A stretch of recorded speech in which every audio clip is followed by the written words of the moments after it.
Amy Trainer. I'm the current president of HIMSS Louisiana. I'm super excited you guys are here. Wanted to give a quick plug about some of the things we're doing this year. One being trying to host an education session every month. Thanks, Steve, for being here and hosting our cybersecurity session for this month of September. In October, we will have Dr. Charla Johnson. She will host and discuss nursing informatics. That'll be on Friday, October 7th at noon as well. In October, we also have two social events. The first being on October 14th at the New Orleans Rock and Bowl. That is from 6 to 9, and it's on a Friday. In Lafayette, we will also host at Rock and Bowl. We're calling it Bowling with the Board. That will be on Thursday, October 27th from 6 to 9 as well there. We do also have GC3, which is our conference for Louisiana, Alabama, and Mississippi. We are lucky to host that in Baton Rouge this year, and that is on November 16th through 18th in Baton Rouge at at a downtown hotel there. We will continue to share that information via newsletter. If you need more information, please reach out, and I will give Steve all the time because he's got such great topics. Steve, thank you for joining us. Steve is the COO of IS at Ochsner Health. He leads the cybersecurity team, the technical team, and our operational leaders in each region. We are really excited to have him, and I know you guys will enjoy what he has to say. So thank you, Steve, for joining us today. I know there's a lot of time out of your busy schedule, but I appreciate you being here. Oh, no, so my pleasure, my pleasure. Hello, everybody. Thanks for having me. I'm going to share my screen. I think you might have to, whoever the host is might have to enable screen sharing for me. All right. All these security concerns out there in the world. They just right. Let's see. Advance. One participant can share at a time. And I probably have, I don't know, somewhere around 25 to 30 minutes worth of presentation, and figured I have about 10, 15 minutes if people have questions. So. All right. Steve, I think I did it. I think you got me. All right, great. All right. So as Amy said, I'm Steve LeBlanc. I'm the Chief Operating Officer of the Information Services Division here at Ochsner. And I'm going to bring you through basically 10 cybersecurity concerns that I think folks in healthcare, frankly, a lot of folks in other industries as well, should be worried about. So I'm going to jump right in and show some stuff. Hopefully everybody can see my screen okay. So number 10, one of the first things I think that any leader needs to make sure is that they're appropriately funding their cybersecurity team. I wouldn't put some metrics here that I personally use here to make sure that Ochsner is appropriately funding our organization, but making sure that you have the right funds, you're spending in the right places is key for a successful cybersecurity program. One of the things that is challenging is if you don't have dedicated cybersecurity professionals. I think a lot of organizations still might not have a dedicated cybersecurity team. It really is difficult to have a robust and effective security program without dedicated professionals. You know, a few years back, when I first started in IT, information security was always like part of the network team's responsibility. We're really past that now. The types of attacks are far too sophisticated for just the network team to be focused on. And the level of risk to an organization, this is no longer about a virus where, you download new definitions and you can be back up and running in a few hours. Nowadays with ransomware is our key risk that we look for to avoid in the organization.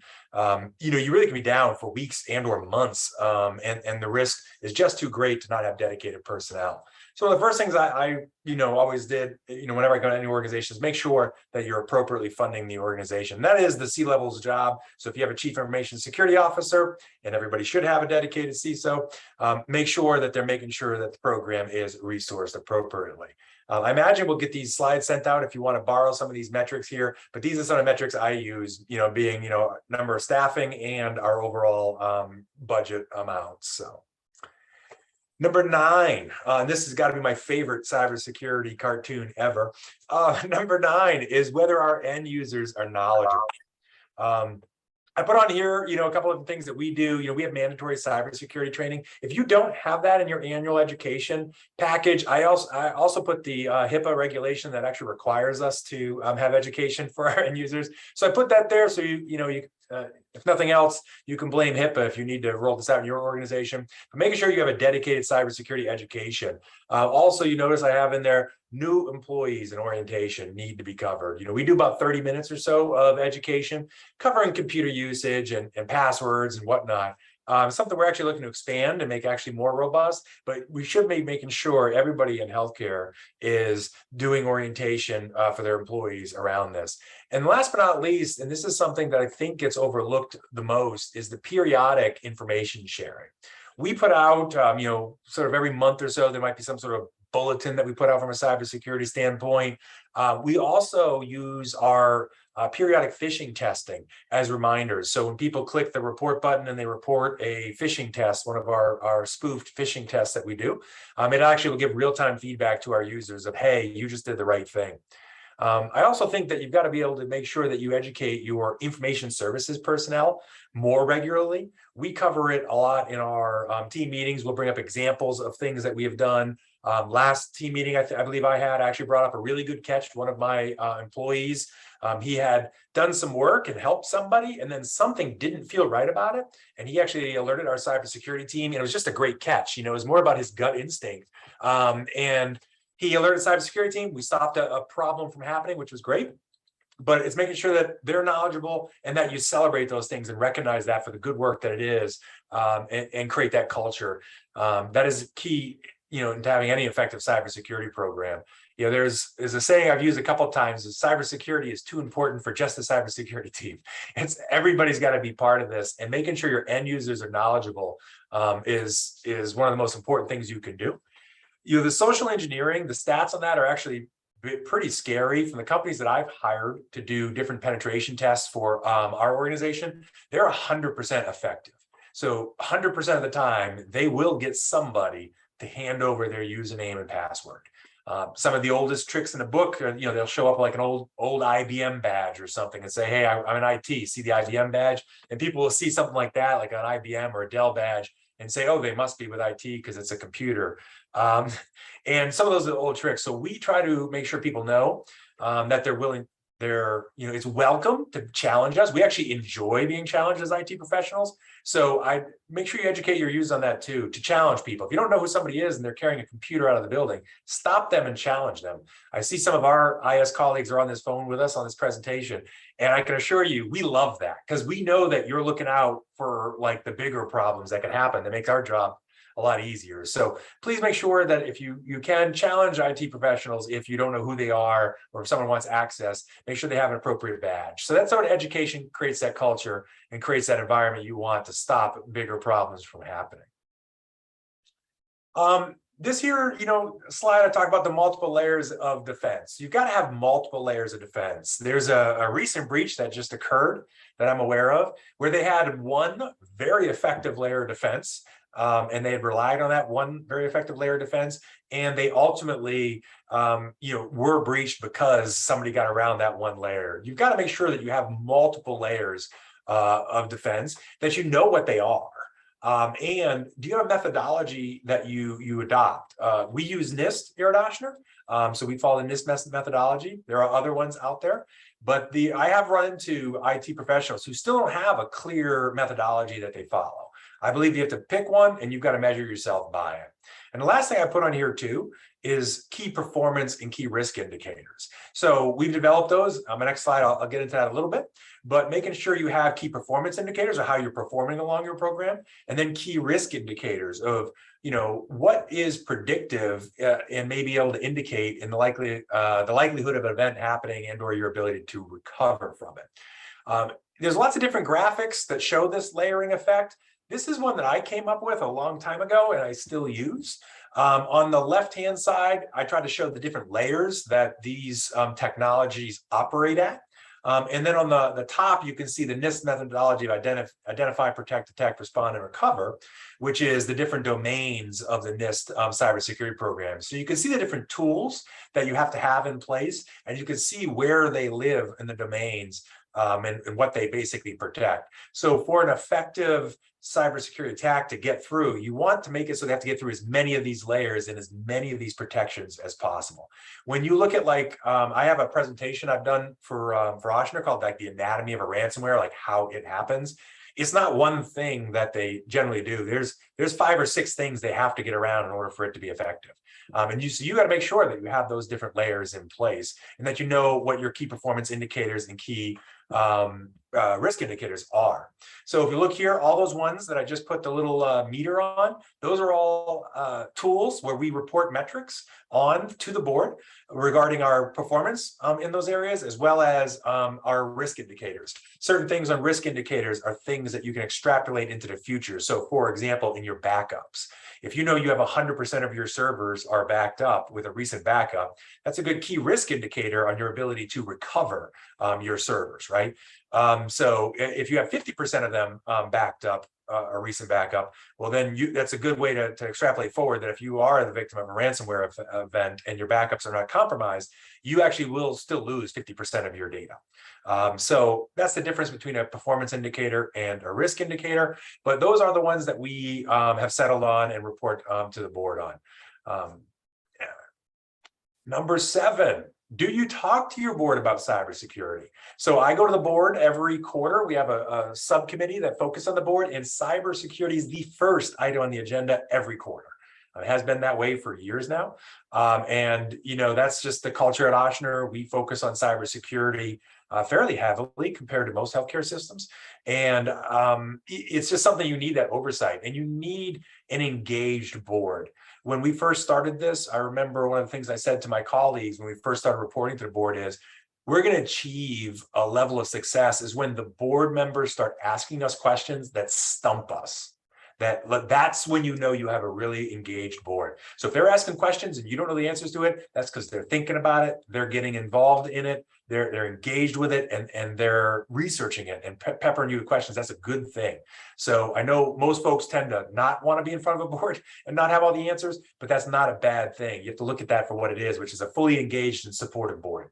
So make sure you're giving them those updates. We do an annual presentation. Frankly, it ends up being more like biannually because the full board likes to know how we're doing in this. So we tend to go a little bit more than once a year, but a minimum of once a year, you should be doing a cybersecurity update for your board on your program, where your program is focused, how it's aligned to your NIST methodology and or whatever methodology you settle on. But you should be presenting those things and explaining how you're going from where you are to where you're going to be. The interesting thing about cybersecurity, I think, anyway, it's interesting, is the landscape changes constantly. And so as you try to move forward, the target moves with you, right? You're always on this journey to try to get to perfection, and perfection continues to move because more threats come out, more problems. The bad actors out there get very creative as well. And so it's interesting in that you have to keep moving forward and showing progress, trying to get to this goal of truly being protected in all ways. Number 6, are your IS security staff properly trained? So do you allocate funds for training each year? This is an area, a lot of times training tends to be one of the first things that get cuts at budget times. We at Ochsner have actually done really good in this area of keeping our funds intact, but we've also been creative about it. One of the things we did, for example, if you one of the main cybersecurity certifications out there is the CISSP, is the name of it. And we actually, instead of trying to send one person to a boot camp, which was like $5,000 for one person, we had the instructor come on site. I think I paid $12,000 or something like that, and we had like 12 people trained. So get creative and bring those instructors on site. I remember when I first threw it out there, the company wasn't willing. They wanted me to send one at a time to the boot camp. Once I told them I'd work to find somebody else, then they very quickly became open to coming on site. And I think we got 7 people their CISSP training. I believe we sent 12 people to the training, and we got 7 people got their CISSP certification. So get creative around that. Partner up, rent, borrow talent. This is something I don't think people do enough of, but how do you partner with the other healthcare organizations in your region or even throughout the country to get their good ideas, to find out what they're doing? How can you learn from them, and how can you borrow their talent? presentations like this, people love to do this sort of stuff. So how are you reaching out to another healthcare organization and saying, hey, would you guys be willing to present on your privileged access management solution and how you implemented it? People love to share that sort of stuff. So don't try to do this yourselves. Partner up and get real creative with it. One of the things that we did actually was the FBI in our region when the new leader came in. He actually asked about maybe partnering up to do a cybersecurity event. And so we did this, Louisiana cybersecurity event, hosted by the FBI or hosted by Ochsner, but for the FBI here at Benson Towers in downtown New Orleans.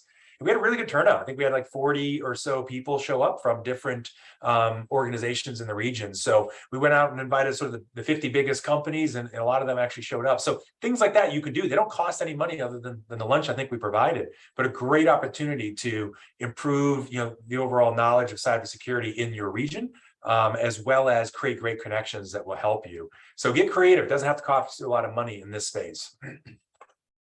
Number 5, two-factor authentication. So, there's actually an FBI agent who's pretty prevalent in social media. This is one of his big things that he talks about all the time is just have two-factor authentication on if you're for remote access. In this day and age, people are expecting it. You can get past the change management needs in order to get to this as an organization. So, I think I sign on for two-factor for my Netflix account. I sign on for my Amazon account. Like everything's two-factor nowadays. Your healthcare organization can implement two-factor if you haven't already. So make sure that you do this. You privileged access, what that is, those are people who have the privileged accounts that can install software and do things like that.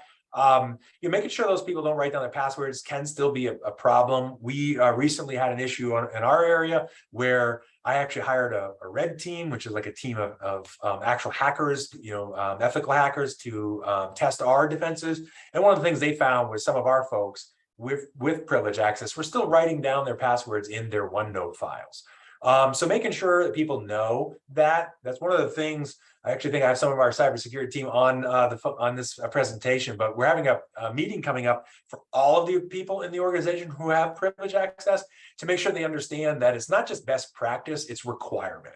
That's another thing I would say to folks out there. A lot of times we communicate things as like best practice, and we have to start communicating what's required. And when it comes to privilege access, you gotta be very clear on that. And so that's where we've said before, like, don't write down your passwords, right? Everybody knows that. Yet here you have people who know that and still do it. So we have to tell people now as language has to change. It's too important not to get serious about this. So we have to tell people, it's not that it's best practice to not write down your passwords. You're not allowed to write down your passwords. So making sure people understand the responsibilities that come with the privilege access. And the last thing I put on there too is the difference between two-factor and multi-factor. I ran into this in an organization that actually, another organization, not Ochsner, but they actually got defrauded of a bunch of money. And one of the first things they were saying, I asked, do you not have two-factor authentication set up? And they said, yes, they do. And I said, well, what are you guys using? And they basically were using, username and password, which is something you know. And then they were using, it was like an amount of a claim or something. And that's also something you know. That is not two-factor, that's multi-factor. And so multi-factor is actually not as secure as two-factor. Two-factor is, there's 3 main things. It's something you know, something you have, something you are. So we all have done on the phones, the whole, two-factor text message thing that you get. That's something you have with your password, something you know. So you want to make sure that you have two-factor authentication. If something you are would be like biometrics, like fingerprint scanning or something to that effect. Make sure you have those 2 factors, not multi-factor. That red team that I hired, was actually able to answer multi-factor questions for one of our employees. It took them about 30 minutes of going to Google to figure out what football team they liked, what the name of their pet was, wherever those things are. So they actually figured them all out within about 30 minutes. They figured out those person's questions. So just shows you how insecure the multi-factor can be. So this here is a graph. This changes every year. This is the 2022 year. So I love to show this mostly for the shock effect that you get. We've shown this to our board as well. This gets into like the password, is your passwords properly set up for the times that we're in. I think you can look here. Most people have somewhere between 8 to 10 character passwords, I believe. But if you look at 8 character passwords with full complexity. I think it says 39 minutes is what it says there. So if you find what your password is on this chart, the number of characters on the left and your complexity on the top, you can actually figure out how long it will take for a brute force attack. One thing that you should know is given enough time, all brute forces are successful, given enough time. And so that's the key words there. So the part of the game here is you need to pick a time that isn't realistic for the hackers. I'm at a 13 character password. So if you look at my 13 characters with full complexity, I'm at 202,000 years for mine to be brute forced. And so that's what I would tell everybody. Also, make sure nobody uses their passwords other places. So if you're using your password at Amazon, don't be using it at work. My work password is truly unique. I don't use it anywhere else. So there is no other place it could be compromised. With the red team that I hired here for Ochsner last year, that's one of the things they did. They went to look at the Equifax breach or whatever it was. They found someone who's used their Ochsner username or Ochsner email to sign up, and they used that password. They said, I wonder if this person would use that same password at Ochsner. And sure enough, they did. And so those are the things that you got to make sure it's unique only to your organization, and make sure that that it's complex enough. Just because your minimum requirements are 8 doesn't mean you have to choose 8. You can choose more than 8. And nowadays, like I said, I think most of my passwords for my banks and all those, they've got up to 12 characters now. So I think we're at that point where you can go up to 12 characters. We're at 10 characters at Ochsner in this organization. So, but that's where we're at. So, just telling everybody, you're at that point now where you can get over this change control. Will people gripe about it for a week? Yes, but after a week, you won't hear about it. So just execute on it. I meant to mention here, the red team too, they did some brute force attacking as well. And on one account, once they were able to brute force attack it, it was an 8-character password. It took them 55 seconds to brute force and figure out that password. During their time here doing their job, they were not able to do several of their goals, which was good. Our cybersecurity team stopped them in their tracks pretty quickly. But from a brute force standpoint, they were able to crack somewhere around 8,000 passwords within a matter of an hour. So again, there's tools out there that can do this. You got to make sure that that you have the right rules set up. Number 4, are you getting the most out of your tools? A lot of times in IT, we buy a lot of different tools, and there are times we're not getting all the value out of our tools. And I know, I think I see Sharon on here and some other folks, I think Corey's on here. They've probably presented to me a couple of times. They know I love to see our tools, but more importantly, I love to see how adept our team is at using them. So when we have an EDR tool, an endpoint detection and response tool, I'll actually say, I want to see a demo of it. And then I'll throw a curveball at them. And some of them that have been working with me a long time know this. They will demo it, and they always choose the person who knows the tool the best. And I'm like, great. And then I say, who else knows this tool? And it'll always be like, sort of like, well, Fred's kind of learning it. And then I'll always say something in effect, great, let's schedule another meeting from a month from now. And Fred, this time you get to take me through the tool. And so do that, pressure the team a little bit. As much as they may dislike that, it's really about making sure that we know how to use our tools. We know how to respond, that we're taking action when people see things on it. And it's not just a great tool that people are not necessarily looking at. Fun fact, and depending on where you look at your stats, it might change a little bit, but most people that breach an organization, they're on your network for more than 160 days before they actually will launch their attack. So you've been breached and they're doing their work for quite some time. And that's probably a lot of times it's logged somewhere, it's popped up somewhere, but no one's looking, no one's necessarily taking action on it. So make sure that you guys are. And then the last thing I put on here as a bullet too is the servers and endpoints patching. We do a really good job here at Ochsner, which is great. I'm a metrics person. You can see behind me here a lot of metrics on my wall. So I'm a metrics person. The team reports metrics on patching to me every month. And we're really big on making sure that we patch things. Another fun fact, 61% of all hacks exploit a vulnerability that is known and a patch is available, but not applied. That's sort of those 3 things. It's known, it's available patching, no one has applied it, and 61% of ransomware attacks take advantage of that. So just patch your stuff, 61% of attacks will be thwarted. So make sure you're patching your systems. I think we had one AVP, he actually quoted a vendor who was trying to sell us something. The vendor was dancing around whether we could or couldn't patch the system. And I remember he sort of just cut right to the chase, and he's like, make no mistake about it, we will patch these servers. So like if your software doesn't run on it, then you're the wrong company in this day and age to sell to Ochsner. So if we can't patch it, you're the wrong company. We're no longer just going to like trust people will be doing the right thing and not patching and not become a victim of it. So number 3, do you know who you share your data with? This is one of the hardest things. We've been tackling this now for probably 11 months at Ochsner, making some progress, but making sure, do you know where you share your data? A lot of times when you set up these data sharing arrangements, there's a good reason for it. But is it documented somewhere? Is it checked periodically? You got to be able to check that, because believe it or not, you're more likely to lose your data from someone you share it with that they're going to get breached than you are, right? And so if you're sharing with 61 different organizations, your risk is much greater than just your organization. So if someone does get breached, how quickly are you going to be able to figure out what data you even gave them? Do you know what you gave Blackbot, or do you know what you gave SolarWinds or one of these other companies that might have gotten breached recently? Do you even know what they have of yours? You need to be able to answer those questions quickly and respond quickly. So making sure that you have an inventory. So, we have inventories of FTPs and interfaces and VPNs, and we actually have are working on the attestation piece now. So making sure you have an inventory, and then making sure you're periodically doing minimal data sharing. Not to pick on anyone, but sometimes when data files get sent, way too much data gets sent. People sort of send everything and let the receiver pick what they need. Those days are gone. You need to make sure you're only sending what they need, and making sure you're eliminating it on the front end, not the back end. So make sure you don't send too much data.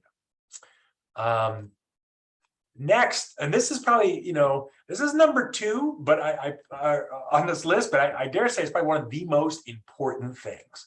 It's, do you know who has minimal access? Who has privileged access? I talk to some organizations where every single employee can install software. And this is the problem. When, most attacks, 90%, 91%, depending where you read, it's always in the high 80s or 90s, 91% of attacks start with phishing or involve phishing for employee credentials and or using the employee's credentials to install software. If every employee can install software, then if anyone clicks on a malicious link, it will install that malicious software. That's like a huge problem. So I've talked to organizations who still allow everybody has privileged access. Everybody has what's called like local administrative privileges to install software on their computer. Those days are gone. You really can't have that anymore. You need to have people request an assistance from IS in order to install software on their computer. So here at Ochsner, we don't let people have privileged access unless they need it. I myself don't have privileged access. I can't even install software on my computer. Neither can Laura Wilt, our CIO. And so we limit it very much. We have less than 1% of our users have that ability. All of those people, we have them do annual attestations of why do they have it. So we know everybody who has it and why do they have it. So making sure that they know that. We have 2-factor for all privilege access now. So when you log into privilege access for servers and whatnot, you have to do 2-factor authentication even when you're on the network. That's a requirement nowadays for cybersecurity insurance, just about. So, so making sure that you have that on there. And then we do weekly reviews of our domain admin accounts. I threw on there the HIPAA regulation there that actually requires you to review user access in case you need to justify that. But for our domain admin accounts, we know all of them. We know why we have all of them. And then we have our cybersecurity team check every week, just do a cursory review, look and make sure nobody has created a new domain account. The domain admin accounts are the keys to the kingdom accounts. So we have a limited amount, but those people can do anything. And when you look at those cybersecurity or those ransomware attacks, that's what these people are ultimately after. They're looking to get a domain admin account because with that, they can change everybody's password, they can encrypt files, they can read other people's emails, you can do anything you want with it. So, so do you know how many domain admin accounts that your organization has? Do you know why they're all there? Because some people, I know I worked with one company, they had an account, and it was a legacy employee, and they weren't even really sure why they still had it. They were just afraid that legacy employee had used their accounts for server setups. But after some discovery, that they never did that. It was just this domain admin they were just keeping there for an employee who didn't even work there anymore that we could turn off. They just weren't sure, so they kept that active. Can't be in that situation. You can't have keys to the kingdom that are just sitting there for anybody to pick up. And last but not least, on this, your sanction policy for employees who do not do the right thing. This is always a sensitive topic in all organizations because nobody likes disciplining employees. But I did put in the HIPAA requirement that requires every organization to have a sanction policy for people who don't comply with your cybersecurity and privacy procedures and policies. So you're actually required to have a cybersecurity like sanction policy. In this day and age, no matter how good a person is, if they're going to continually put the organization at risk by doing the wrong thing, you have to have some sort of disciplinary steps. It's just like if they're doing something else wrong. It's every bit as severe as that, if not more. So you got to get to the point where you're able to take action. Our sanction policy basically points to our disciplinary policy and says that we will follow it, with the caveat that for IS employees, that the sanctions are actually a bit more severe for the privileged access, I should say, not IS employees in general, but those who have privileged access. So if you have a privileged access and you install software, you cannot click phishing emails. You cannot do these sorts of things, or the disciplinary action. You can lose that privileged access, and thereby rendering, you might not be able to do your job. So you got to make sure that you have a sanction policy for your employees, and if you do have someone who's doing the wrong thing, you got to address it because it's just too important in this day and age. And last but not least, I put on here number 1 is, do you test your plans? We do tabletops with our executives, which is always good. If nothing else, it's fun to watch the panic in their eyes when you describe what it looks like when you might come in and have no phones, no computers, no medical record, no anything, and you literally can't even access email or share drives. Like, what would that look like? Have you talked through that with your executive team? So we do tabletops. We do 12 a year, I think, is our goal. We do different ones with like X amount with operations, X amount with leaderships, X amount with IS leaders. We do drills as well with the information services team. I actually have a drill later on today for our alternate email system. So we have an alternate email system at Ochsner as well, so that we could spin up very quickly for attack. So today we're testing that and actually going through, how do we actually set that up for 20,000 employees in a very short period of time? What does that look like? How would we roll it out? Like, that we're going to find out here at 2 o'clock today or 3 o'clock today, I think. So, so we've had this in place for a little while. The team has worked on it, and we're going to take a look at what it looks like. Phishing tests are no brainer at this point. Most people have those in place, but do you have data and do you share it? We have what's called a multi-clicker report, where you can see all of our phishing tests that we've done, and you can see who has fallen for the phishing emails. I myself have fallen for one phishing email, which is super embarrassing because I oversee the program, and I actually get to see what those emails look like about a week before they go out. Somehow I also, moving too fast, clicked a link in an email. It happens to all of us. But do you have eyes on that? Do you know who those people are? We had one person who had privileged access and was the victim of every single phishing email that we sent that person. They clicked the link. Can't have that in these day and age. So we need to know who does that and need to address those issues. We no longer have that issue anymore. That person doesn't do that. So that's good. And last but not least, the red team as well. So we have red team exercises annually. I know some of my cybersecurity folks are on here, so they're seeing annually and going, wait, we're doing that again. Yeah, so we do that every year. And the red team is, like I mentioned before, it's a ethical hackers that you hire to test and try to penetrate your network and see what they can do. And so, I'm a big fan of, sort of a saying I got a long time ago, you train like you fight. That's how this is. And this is a great way to do that. These folks come in and it's like a real attack and your team responds. Very proud of how our team responded last time we did this. Looking forward to the next time and seeing how we respond as well. So making sure that you hire someone, that they're competent, and they test the things that you believe are protecting your organization. If you've been an IS leader a long time, I've been an IS a little while, a lot of times you have tools you think are going to work, and then when you go to use them, it wasn't set up right, or we don't know how to use it, or whatever the case may be. So you got to test these things. You got to drill, and you got to make sure that when the day comes, you are ready. That is my top 10. So I will stop there and stop sharing, and I'm all yours for questions or comments. Thanks, Steve. Does anybody have questions for Steve?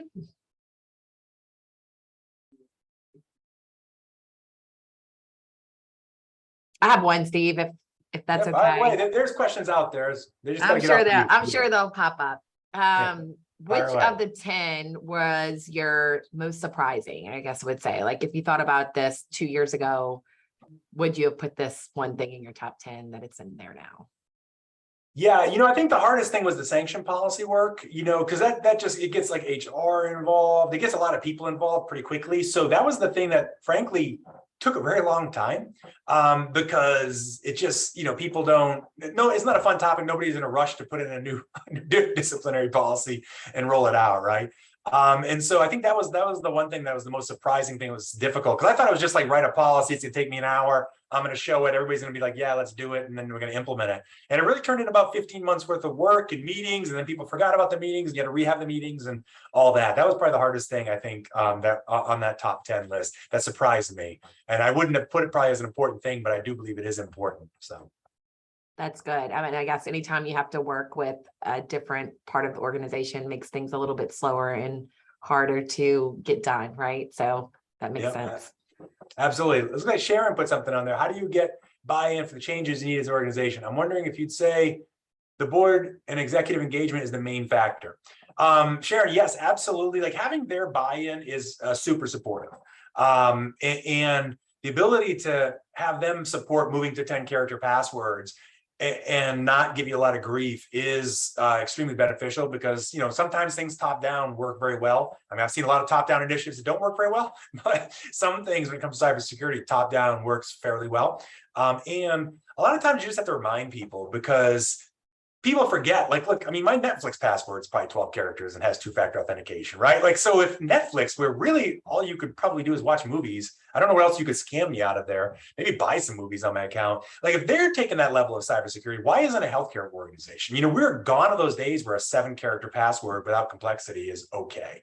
And so once you put it that way, you just say like, it's over. And as much as like people like to gripe, it truly is only a week. I swear after a week, no one even thinks about how long their password is. They gripe about it and then they're moving on. So, so just, be used to it, sell it and execute, So we've been very lucky that our board and our leaders, like our CIO, our chief compliance officer, they're like more supportive of being more stringent, which is really good because whenever you're like, well, I don't know if we should do this, like, oh, I think we should absolutely do this. And so they're very big on rolling those things out, but it's not always the easiest thing in the world.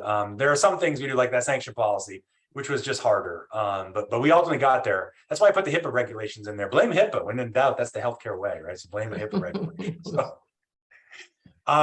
Mark put something in here. How do you manage contractors and other entities that name domain access? Yes.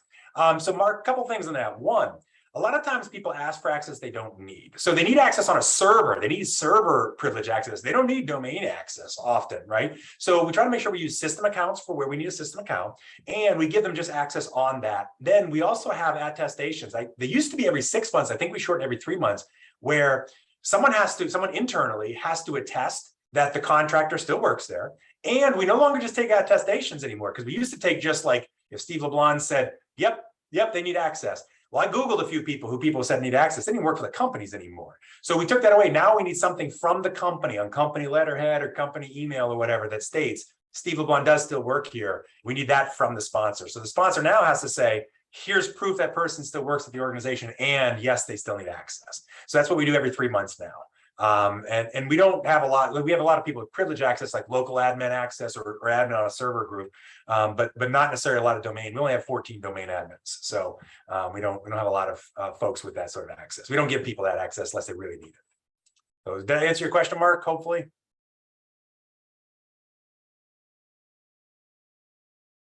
I'll trust it did if you're silent. Other questions? Looks like Dr. Sarkar has one. Hey, Dr. Sarkar. First of all, thank you for organizing this, and thank you for that talk. That was is really illuminating. So, as someone on the clinical side, there's this growing desire, and I would say even need to apply machine learning and artificial intelligence, and so that requires, ideally agile access to data, and I think that's something that Ochsner has a lot of and could leverage. As well as potentially applications to really maximize those tools. So those 10 things. If we did all of those 10 things, is that sufficient to allow for agile use of machine learning in a healthcare setting, or would it require more rigorous kind of restrictions? And, there's a cost there as well. Right. Oh, absolutely. Absolutely. I did a presentation one time. I loved my title of it. It was titled "Innovation is Not Supportable."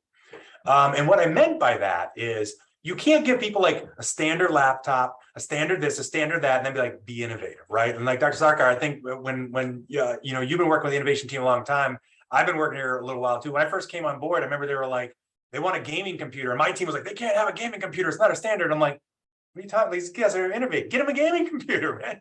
Like, so you can't give the standards and only be like the standards. And only be like the standards. Yeah, so you have to be able to like have a bit of that. So what we've done a lot, and this in your work, we try to give people a sandbox they can play in. So what is it like? What protections can we put around your innovation area and make sure that you're in there and playing with toys that won't necessarily cause us a problem if they do get breached? So if we can't have all of our protections in place, what can we have and how do we protect ourselves? From everything from like anonymized data, being in some sort of playground area where people are playing around with it. Like, what can we do to make sure that we can still innovate but have some protections in place? So, but it is a cost. You can't have, like, I always tell people, the perfect cybersecurity setup, just disconnect the internet and all these connections to external things. You just be perfectly secure, right? Well, that isn't realistic, right? So it's got to be a balance. The same thing goes with innovation. If you don't want any innovation, well, then maybe you can be all about your standards, but you have to be able to bend on your standards in order to allow for innovation, because there is a cost as an organization for not being able to innovate, not being able to stay relevant in an industry. So, yeah, absolutely. Hopefully I answered your question. We got another one from Corey. How do you end a vendor remote access? Every vendor, yes, seems to use a different solution. I agree. So, what we try to do is we try to steer them toward our solution. So, sometimes they have their solution. And this is where, depending on the size of your healthcare organization, you have a lot more bargaining power. At Ochsner, we tend to have a lot of bargaining power. And so we tell people how they're going to access, not necessarily have them dictate to us. So if they say, well, we need this, this, and this, well, why? We have a team and we'll just sit down and say, what do you need? Why do you need access? Because everybody says the same thing, right? They want a permanent VPN with a domain account and or domain admin account. It's like, no, why? No one needs that. Like, why? What are you trying to do? What do you need? And then we tailor their access to what they actually need to do with like a discovery call. And so we have what's called an ATR process, application team review. We have a SharePoint questionnaire and a repository where all applications go through this review process. Our cybersecurity team and our architects are involved in that. People answer the questions, and then you come to a call, and then they'll go through all your answers on your questions, sort of validate some things. And when it gets to remote access, they'll ask them, ferret out all those questions, and ultimately scope and remote access for what you actually need, not what you say you need. Some of the phrases I've used in the first 30 minutes, I would repeat. I say things like, gone are the days where you get to do it. Like, gone are the days where we won't patch servers. Gone. Gone are the days IT doesn't talk to the customer. Those are gone. We talk to our customers now. Same thing here. Gone are the days when you allow anyone to connect to your network any which way they want to. Like, those are gone. Now, you as a responsible IT leader, you need to have remote access, right? You need to have a way for your customers to get to the solutions. That's your job, to create that mechanism. And once you create it, you steer people toward that mechanism. You don't let them dictate it to you. So hopefully that helps you. Other questions?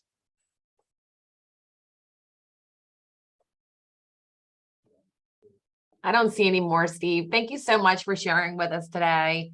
Thank you all for joining. We are happy to have you guys in Louisiana HIMSS. More to come throughout the year.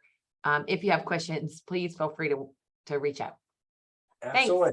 Yeah, thank you all. Appreciate taking the time. Thank you. Bye. Thank you. Thank you.